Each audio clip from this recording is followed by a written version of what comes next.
Mi esposa se rió de mí. Directamente en mi cara. Delante de todo el mundo. Y yo lo permití. Porque necesitaba que creyera, durante exactamente 19 días más, que no tenía la menor idea de lo que se avecinaba. Ella no tenía idea de que yo ya había hablado con el contador. No tenía idea de que el abogado ya había recibido instrucciones precisas.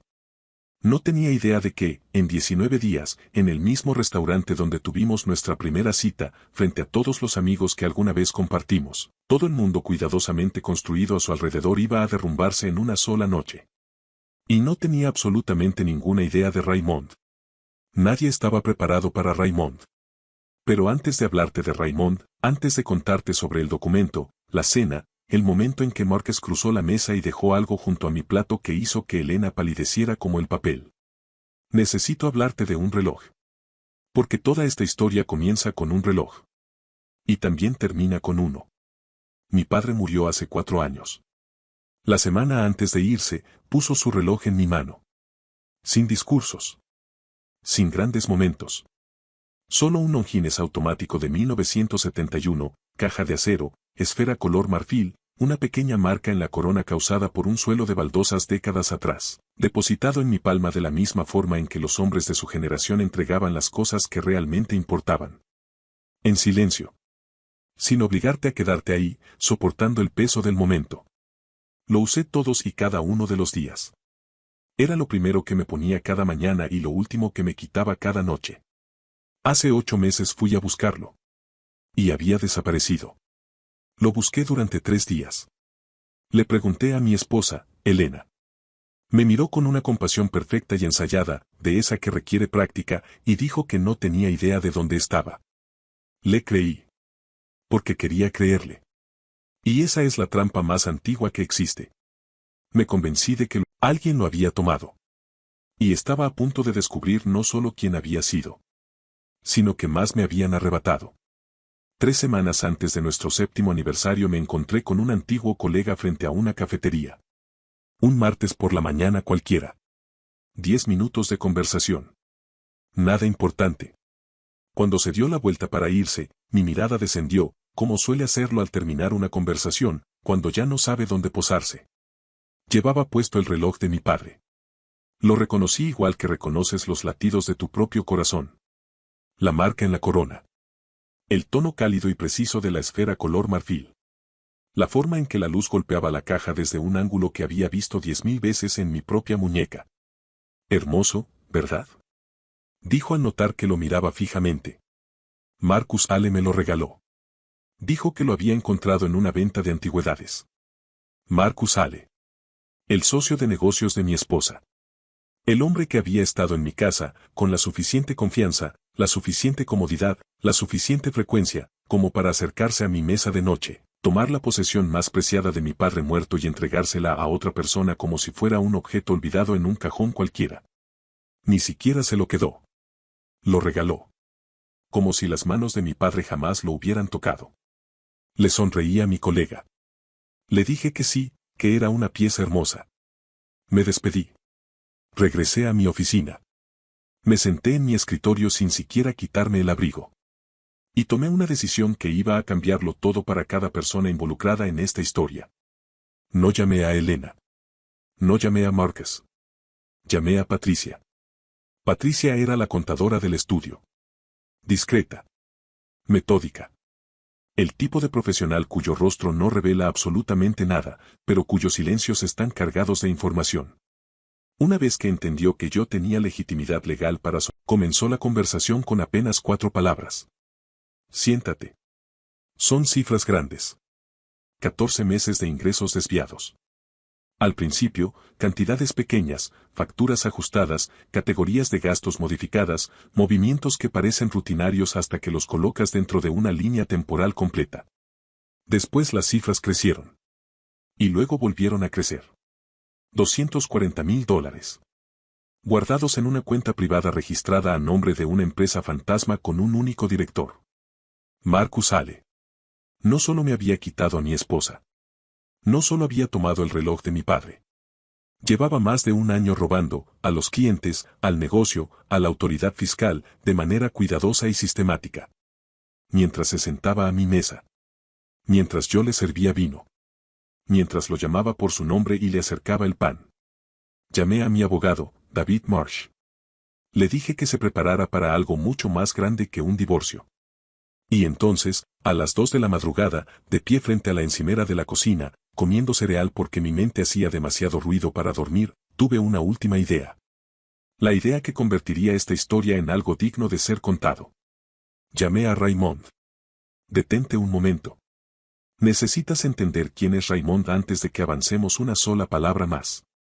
Mide casi 1,90 m. Pesa aproximadamente lo mismo que una máquina expendedora. Tiene la inteligencia social de un Golden Retriever y la capacidad para disimular de un hombre que una vez se echó a reír, a carcajadas, sin poder detenerse, en el funeral de su propia abuela. ¿La razón? Un pájaro se estrelló contra una ventana en el peor momento posible. Y Raymond, que Dios lo bendiga, perdió la batalla de inmediato. Es completa, histórica y catastróficamente incapaz de mantener la cara seria bajo cualquier tipo de presión. Y también es el ser humano más leal que he conocido en toda mi vida. Contestó a las 2 de la madrugada al primer tono. Como si hubiera estado esperando junto al teléfono. Le expliqué lo que necesitaba. Una sola frase. Memorizarla. Entrar, decirla y marcharse. Nada más. Hubo un largo silencio. Oh, no, dijo Raymond en voz baja. Oh, esto va a ser dificilísimo. Practicó durante 4 días. Lo sé porque me envió notas de voz con cada intento. 17 en total. 14 terminaron en risas antes siquiera de completar la frase. 2 acabaron porque olvidó las palabras a mitad de camino. El intento número 11 fue impecable, sinceramente, perfectamente impecable, y en cuanto se lo dije, celebró riéndose tanto que dejó caer el teléfono por las escaleras. Tenía serias dudas. Él aseguró que estaba listo. Y aún así lo envié.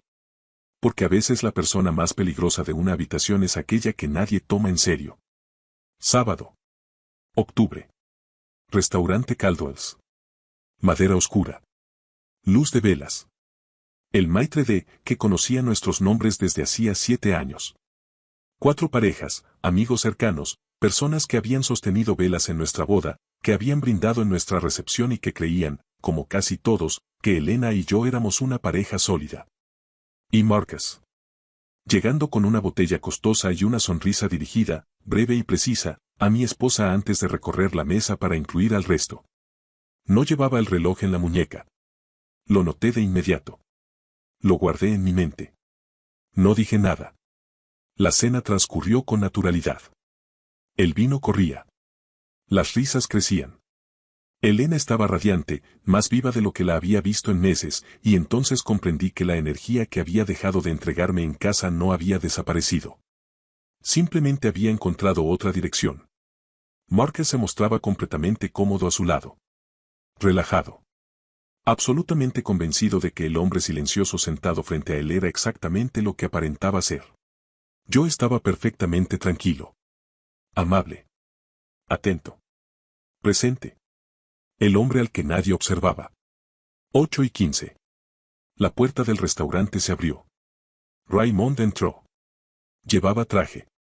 Yo jamás le dije que llevara traje. Era marrón. Un poco demasiado corto de piernas. Un poco demasiado ancho de hombros.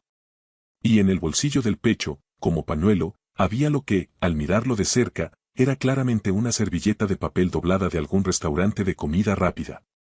Parecía un profesor de geografía que se hubiera perdido en una cena diplomática y hubiera decidido que la única salida posible era actuar como si perteneciera allí. Encontró nuestra mesa desde el otro lado del salón. Respiró tan hondo que todo el pecho se le elevó. Se acomodó la servilleta con una seriedad absoluta. Y caminó hacia nosotros con la expresión concentrada de un hombre enorme que estaba completamente convencido de que estaba a punto de destruirlo todo.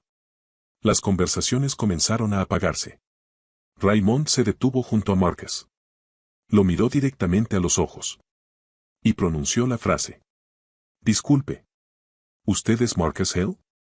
La unidad de delitos financieros me pidió que le avisara que ya recibieron sus documentos. Dijeron, y cito textualmente, que todo parece completamente normal. Que no hay nada de qué preocuparse. Y entonces guiñó un ojo. Se dio media vuelta. Y salió caminando del restaurante sin decir una sola palabra más ni mirar hacia atrás. 2 segundos completos de absoluto silencio. Marcus se quedó blanco como yeso viejo. La copa de vino de Elena se detuvo a mitad de camino hacia sus labios y permaneció allí, suspendida en el aire, como si hasta la gravedad hubiera decidido detenerse para ver qué ocurría después. Y nuestro amigo Daniel, sentado justo a mi izquierda, sin tener la menor idea de lo que estaba pasando, pero dotado con el instinto natural de un hombre que ha visto demasiadas películas, se inclinó lentamente hacia mí y susurró. ¿Eso es verdad? Lo miré con calma. Absolutamente no, respondí. Y volví a tomar el tenedor. Lo que ocurrió durante los 11 minutos siguientes fue el derrumbe más completo que he presenciado en toda mi vida. Marcus se disculpó. Dijo que iba al baño. Voz perfectamente controlada. Sonrisa perfectamente colocada. Desapareció 6 minutos. Regresó con el aspecto de un hombre que acababa de hacer 4 llamadas urgentes, no había obtenido una sola respuesta útil y ahora estaba interpretando la compostura con tanta fuerza que parecía un disfraz puesto encima de su verdadero rostro. Elena lo vio regresar. Algo cruzó fugazmente su expresión, pequeño, íntimo, rápido, el primer instante en que una mujer comprende que la persona en la que depositó toda su confianza tal vez no era tan sólida como parecía. Me miró. Yo seguía comiendo mi risotto. Volvió la vista hacia Marcus. Se acomodó la chaqueta. Sonrió hacia la mesa. Dijo. Perdón, asunto de trabajo. El silencio que siguió tenía una textura que casi podía tocarse. Entre el plato principal y el postre, Marcus volvió a disculparse. Esta vez fueron 11 minutos. Cuando regresó, se movía de otra manera. Más callado. Como un hombre que ya había hecho los cálculos y no le gustaba ninguna de las respuestas. Se sentó despacio. Estiró el brazo sobre la mesa. Y dejó algo junto a mi plato de pan sin explicación, sin mirarme a los ojos, sin nada más que el propio gesto. El reloj de mi padre. Elena lo vio caer sobre la mesa. El color abandonó su rostro en un solo movimiento, rápido, absoluto, como la marea retirándose de la arena y dejando todo lo que había debajo completamente expuesto. Tomé el reloj. Lo giré entre mis manos. Encontré la marca en la corona exactamente donde siempre había estado. Le di cuerda 2 veces, nunca más de 2 vueltas, daña el resorte, solía decir mi padre, y me lo ajusté en la muñeca. Se acomodó allí como algo que finalmente regresaba a casa. Entonces me puse de pie. La habitación cambió en el instante en que me levanté. Las conversaciones se apagaron. Las copas descendieron lentamente. Todos los rostros de nuestra mesa se volvieron hacia mí con esa atención particular de las personas que perciben, sin necesidad de que nadie se los diga, que algo real está ocurriendo. Les agradecí a todos por haber venido. Dije que 7 años era una cifra digna de honrar. Dije que el único cimiento sobre el que puede sostenerse un matrimonio es la honestidad, y que yo había pasado meses esperando estar equivocado respecto a algo, y varias semanas asegurándome por completo de que no lo estaba. Y coloqué el documento de Patricia sobre la mesa, justo delante de Elena. La empresa fantasma. La modificación fraudulenta. 14 meses de ingresos desviados. $240,000 con un rastro documental que conducía, sin una sola interrupción, directamente a Marcus Hill. Todo. Legible en 90 segundos. Imposible de olvidar durante el resto de una vida. Nadie en aquella mesa hizo todo porque un hombre con un traje marrón le guiñó un ojo. Marcus abrió la boca. Patricia, dije, te está esperando al final del pasillo. El lunes por la mañana, en la oficina de David Marsh. Lleva un abogado. Lleva al mejor que puedas conseguir. Levanté mi copa de vino. Bebí el último sorbo. Les deseé buenas noches. Elena pronunció mi nombre. Solo mi nombre. Con la voz que le había escuchado exactamente 2 veces en 7 años, sin actuar, sin controlar, sin construir absolutamente nada. Solo miedo. Solo una persona de pie entre las ruinas de todo lo que había levantado, sintiendo su peso por primera vez. ¿Algo de esto fue real? Preguntó. ¿Estos últimos meses, alguna vez fuiste simplemente mi esposo? ¿O todo el tiempo estuviste haciendo esto? Lo pensé. De verdad lo pensé. Cada mañana, respondí, te preparé café. Nunca dejé de hacerlo ni una sola vez. Ella me sostuvo la mirada durante un largo instante. Yo asentí una vez. Y me marché. Estacionamiento. Aire frío de la noche. Llamé a Raymond antes siquiera de llegar al coche. Contestó antes de que terminara el primer tono. Dime. Dímelo ahora mismo. ¿Lo logré? Raymond, dije. Lo lograste. Un segundo de silencio. Y entonces escuché la carcajada más espectacular que he oído en toda mi vida a través de un teléfono. Absoluta. Descontrolada. La risa de un hombre que había estado reprimiendo algo físicamente durante 4 días enteros y acababa de recibir permiso total para liberarlo. Escuché el teléfono caer al suelo. Lo escuché recogerlo. Escuché algo de cerámica golpeando una superficie dura. Escuché cómo intentaba formar palabras y fracasaba por completo. Volvía a intentarlo. Fracasaba todavía mejor. La servilleta. Consiguió decir al fin. ¿La vieron? ¿De verdad podían ver la servilleta? Raymond. Cada persona en esa mesa vio la servilleta.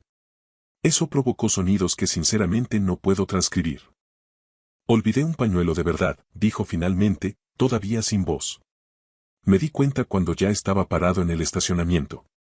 Me quedé sentado dentro del coche, frente al restaurante Caldwell's, en aquella fría noche de octubre, riéndome hasta que el rostro se me llenó de lágrimas, la primera risa completamente auténtica, completamente libre, completamente sin máscaras que había soltado en 8 meses. Salió de mí como algo que llevaba demasiado tiempo encerrado detrás de una puerta, y esa puerta finalmente se había abierto. Y al otro lado estaba Raymond, enorme, desastre absoluto, Raymond del pañuelo de servilleta, que accidentalmente había ayudado a derribar una conspiración criminal mientras era física, emocional e históricamente incapaz de mantener la cara seria. Existen formas mucho peores de cerrar un capítulo. Marcus, condenado. 4 años. Cumplió 2 y medio. Todas las licencias revocadas. Todos los bienes confiscados. Todo destruido. Un proceso acelerado de manera decisiva por 11 minutos de pánico autoincriminatorio en el baño de un restaurante, provocado enteramente por un hombre que le guiñó un ojo. Los investigadores le dijeron a David que jamás habían visto algo parecido. Ni una sola vez en 20 años. Elena, condena suspendida. Multas enormes. 3 años de libertad condicional.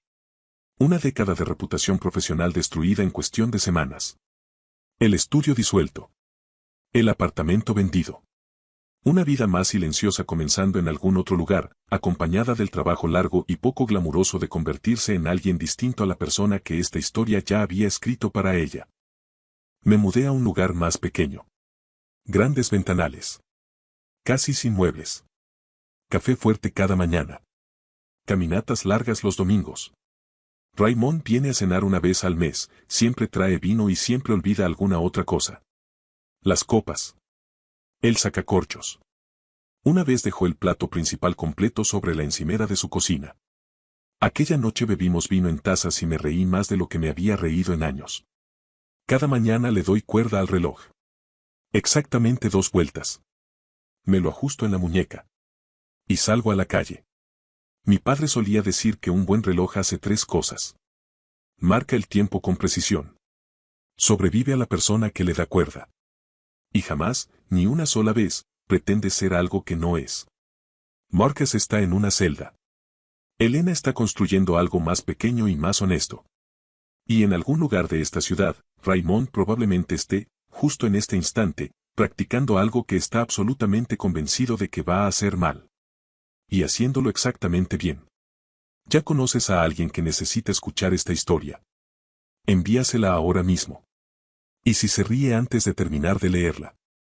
Ese es tu Raymond. No lo dejes ir. Son esas personas las que aparecen a las 2 de la madrugada. Siempre.